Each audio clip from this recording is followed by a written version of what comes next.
Assalamu alaikum wa rahmatullahi wa barakatuhu masu kallon barkanku da kasancewa da tashar tamu Kyautatawa TV. Masu kallon da sauraron mu kamar yadda kuka sani, abin al'ajabi ko kuma abin mamaki baya karewa a duniya. Idan har kana raye ba za ka kare ganin abin mamaki ba a duniya.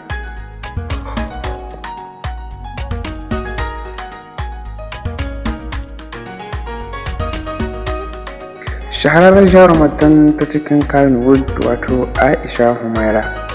Aisha Humaira ta ga wani bidiyon wata baturiya mai kama da ita. Abin ya girgizar da ita, abin kuma ya bata mamaki, don haka yasa ta take ta ɗauko bidiyon ɗin na baturiya ta wallafa shi a shafin nata na Instagram. Abin da ta rubuta a ƙasan bidiyo kuwa ta rubuta akwai ƙura.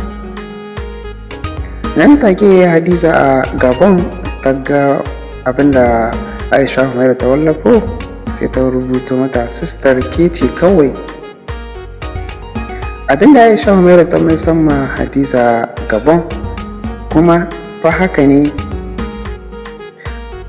Mashadda shi ma wato Abubakar Mashadda cewa yayi ba ƙarama ba, ma'ana dai kenan ƙurar da ta ce shine yake nufi ba ƙarama ba. Dariya kawai ta mai san mai. Lawal Ahmad shi ma ya samu abin da ya yi tsokaci, ya sa albarkacin baki ne, ya ce kuma wallahi kuna kama. Aisha Humaira ta amsa da cewa wallahi yayana.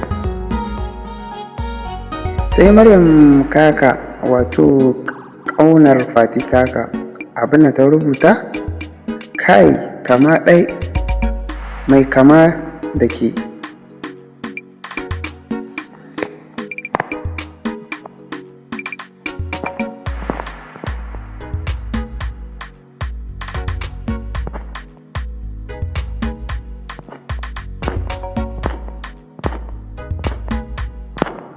To masu kalamar mu a duka mun kawo ƙarshen shirin. Idan shirin namu ya burge ku, sai ku danna mana subscribe. Idan wani sabon labari ya samu za mu dinga kawo muku insha Allah.